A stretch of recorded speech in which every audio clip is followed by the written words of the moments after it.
going to discuss the lesson number 2, which is the types of children's literature. So in this lesson, introduces the general types of children's literature and the special types of books. So are you ready? So let's get started. So first, let me read our learning outcomes. At the end of this lesson, the students can A. Identify the best books for children's literature and classify children's literature according to the types and subtypes. As pre-service teacher, you should know the categories of the children's literature because you are to decide the appropriate and the best category to teach your English lesson. The choice must be aligned to the interests of the students suited to their age level. In that way, children will be more motivated to actively participate in the development of the communication skills in learning a second language subject.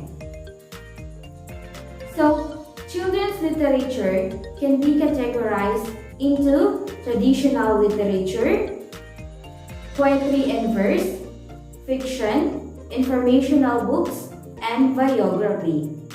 The first type is traditional literature. So traditional literature encompasses books rendered from oral traditions, stories that have been passed down for ages, according to Kiefer 2007, and as a result are commonly shared throughout the world. So meaning to say, this kind of literature that there is no specific or identified author and the stories that have been handed down orally from one generation to the next. Each storyteller adding slight variation or changes on it. So traditional literature have 4 subtypes. First is the folktales and folklores. So folktales and folklores differ from the stories of today in that folktales are more interested in preserving traditional rather than creating it. This means that folktales are based on traditional practices, beliefs, and values of a particular culture. Whereas Philippines is rich with Filipino folktale story, which is some narratives well suited for kids are reported by smart parenting include the following: The Monkey and the Turtle, Why the Fish Has Scales, The Story of Piña, Mother Mountain and the Necklace and the Comb, and also The Carabao and the Shell. The second subtype is myth. Myth is a folklore genre consisting of narratives that play a fundamental role in a society, such as the foundational tales or origin myth. A traditional story written to explain a people's belief, natural events, the relationship of human beings, and gods, goddesses, and heroes. So, in this myth or story, and the main characters are usually gods, demigods, or supernatural humans. A few of the examples in the Philippines literature are the creation, how the moon and the star came to be, the children of the Limocon, and si Malakas at si Maganda. The third subtype is fables. A fable is a short allegorical narrative making a moral point, traditionally by means of animal characters who speak and act like human beings. It is a short story that is usually teach good moral to the young children, where the character is usually animal who speak and act like humans. One of the famous examples of fables is Aesop's fables. These short tales were once passed down as a folklore to teach listeners and the difference between right and wrong, give advices on the proper behavior and manners, and offer the maxims to live by. The last subtypes of traditional literature is legends. A legend is a genre of folklore that narrates the origin of a place, a thing, or an object. Meaning to say, it consists of narrative featuring human action, perceived or believed both by teller and listener to have taken place within human history. meaning to say it is a folk stories about history of a certain place, where it came from, and also the people and their action. Additionally, it is also told for a purpose and also based on facts but are not completely true. For example, Legend of Maria Makiling, how Mountain Mayun got its name, or how the province of Quirino was named. The second type of children's literature is poetry and verse. So poetry and verse are condensed, distilled and arithmetical expression of imaginative thoughts and perception. Poetry is made of verses, or referred to as stanzas, that is usually made through imaginative thoughts and perception of an individual or the author. This type of literature aims to deliver the proper arrangement or organization of words in the pages. Poetry and verse also have three subtypes, such as nursery rhymes, limericks, and nonsense verse. So when we say nursery rhyme, also known as the Mother Goose rhymes, are short songs and verses often read or sung to, or by young children, marked by use of rhythm and rhymes that makes them easy to remember.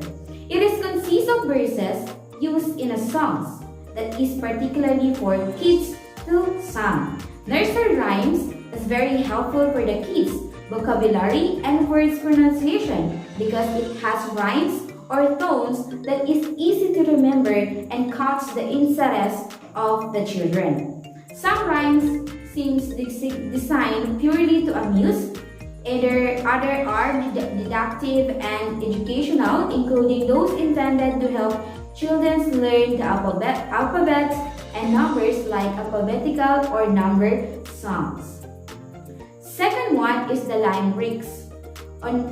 Limericks is a witty, humorous, or nonsense poem, especially in the 5 lines with a strict rhymes schema pattern of A, with each line having a specific numbers of syllables 8, 8, 5, 5, 8.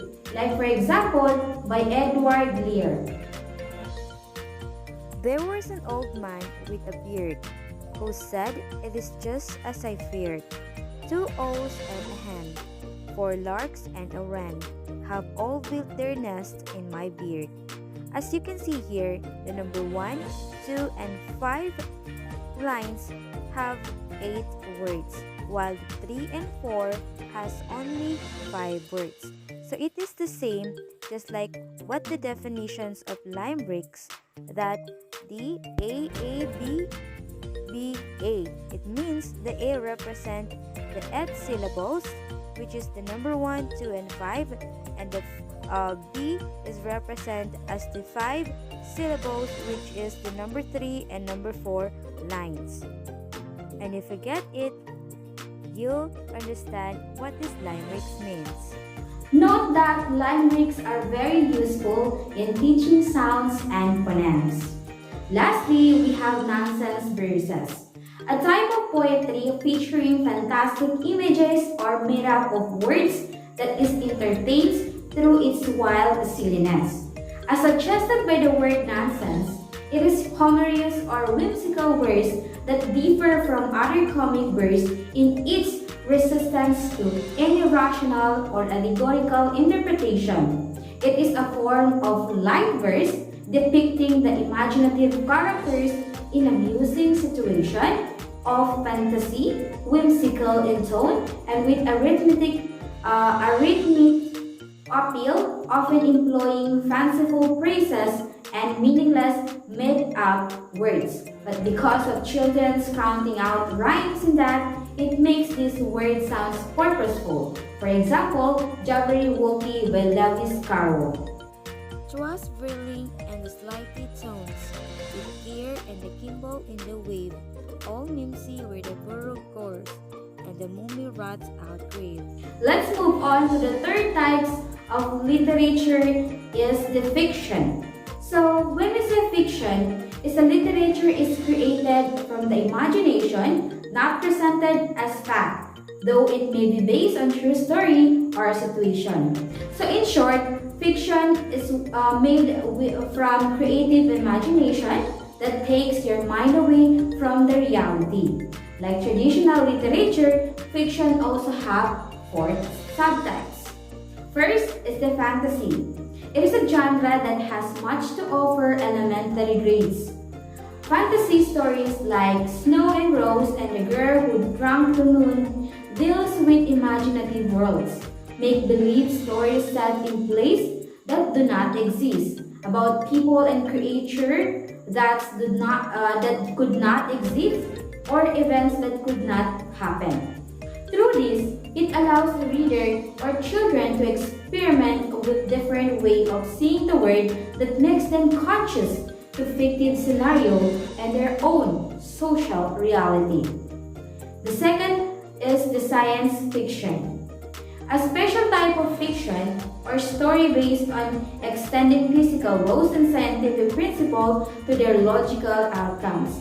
Made-up stories of the genre try to answer such questions as to what might occur in the future, what life on another planet might be like, or how different kinds of technology might affect life on Earth. Meaning to say, this kind of fiction deals with the impact of imagined innovation in science or technology. It helps to literate ideas or idea that benefits the real-life situation from the imaginative innovation. For instance, the story about if you decided to go to the moon.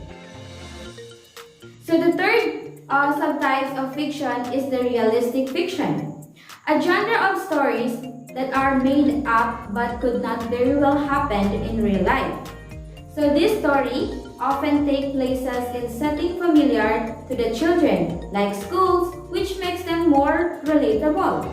Meaning to say, even in these fiction stories, there is a possibility that it will happen in real life because of the settings used that is familiar to the children, like school, house, playground, and more.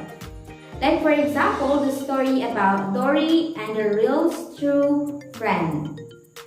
So the last subtypes of fiction is the literary fiction. So where the story takes place in the past, it captures the details of the time period as accurately as possible for the authentic, including the social norms, manners, customs, and tradition. It means a fiction stories that includes authentic information or details not just only the character, settings, but also the manners, custom, and tradition that relates to the story. So another type of children literature is the informational books. So informational books are those which explain no facts about specific topics. So this text must not only be accurate, but they must also be present the information so that it is clearly understood. So it is the opposite of the traditional poetry and verses and fiction stories mentioned a while ago, because this literature explains facts about specific topics. It is a kind of books that only present the facts and accurate information that help children learn better. There is no magic or imaginative situation included in this book. According to Duke 2004, encourage teachers to find ways to include informational text regularly and authentically, because it will stimulate the developmental background knowledge of the students, vocabulary, and comprehension skills of the children. And the last type of children's literature is what you call biography. It is a genre commonly considered non-fictional, the subject of which is the real life of an individual.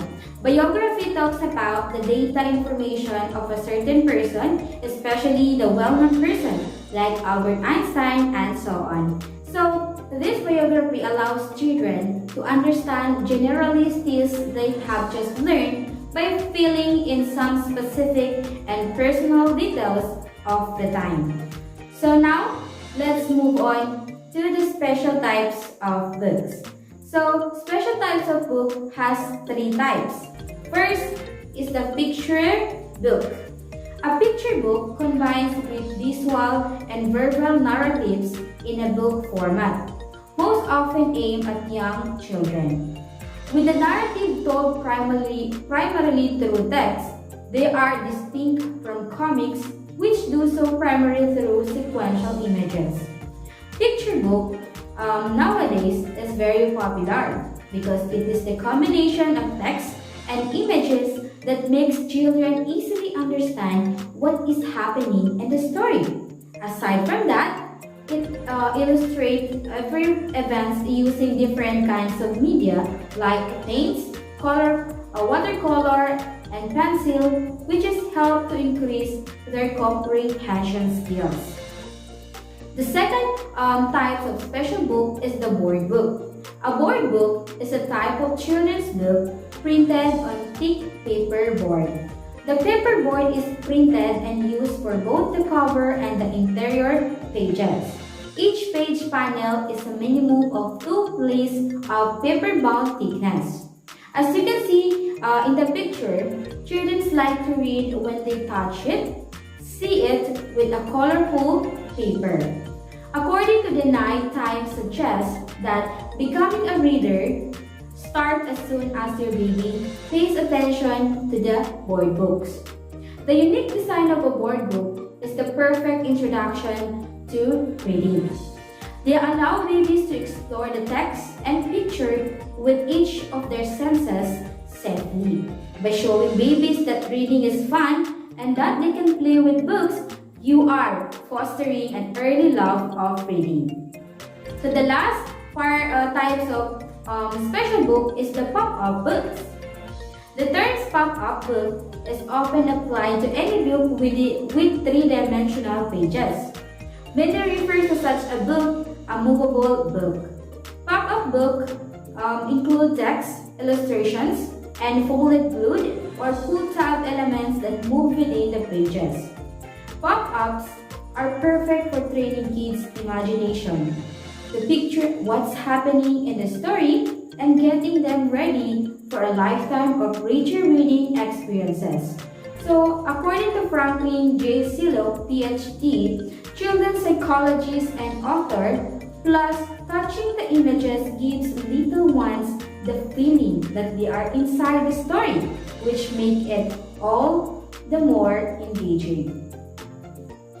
So now, let's move on to the criteria and selecting literary pieces as a reading materials. So, the choices of appropriate reading materials is very important. Remember, when choosing literary piece for your students, take into consideration the following. Number 1, we have appeals to the student's age, maturity, and or intellectual levels. Meaning to say, the reading materials must be appropriate to their age and to their intellectual levels in order to ensure their development. In terms of intellectually, emotionally, and maturity-wise. Number 2 is the stimulates the mind and imagination. This means the content must encourage children to think critically by answering the why question. Let them make their own ways to understand text by building a curiosity, by making learners think, wonder, and wants to find out more. Number 3 is provides useful information. So, when useful informations are already presented to the learners, teachers should assist or facilitate them not in the way of spoon feeding, because spoon feeding limits their knowledge of a certain subject. Encourage them to make their own understanding to the subject. And number 4, uphold and cultivates values and morals. So the reading materials must be aligned on what is right over evil.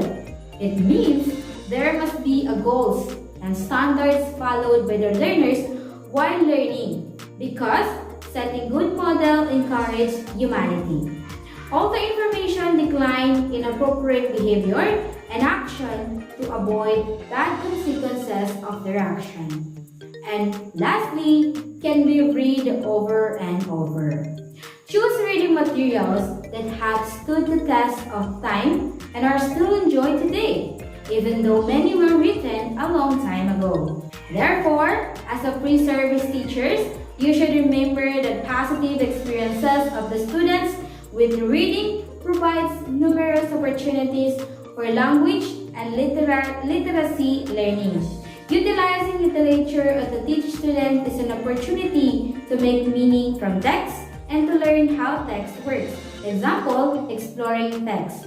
Students are given an avenue to develop their English literacy skills. Example, concept of print, phonological awareness, making meaning through the supportive scaffolding from educator. Meaning to say, as we are teaching our learners, we have to give them an assistance in order for them to learn better. So I think that will be all. I hope that you learn from this video. It will be benefited and I can share some knowledge to everyone. So if you have any question, just indicate your questions in our LMS page so I can see it and I can provide a solution or answer to that question. So that will be all. Wassalamualaikum warahmatullahi ta'ala wabarakatuh.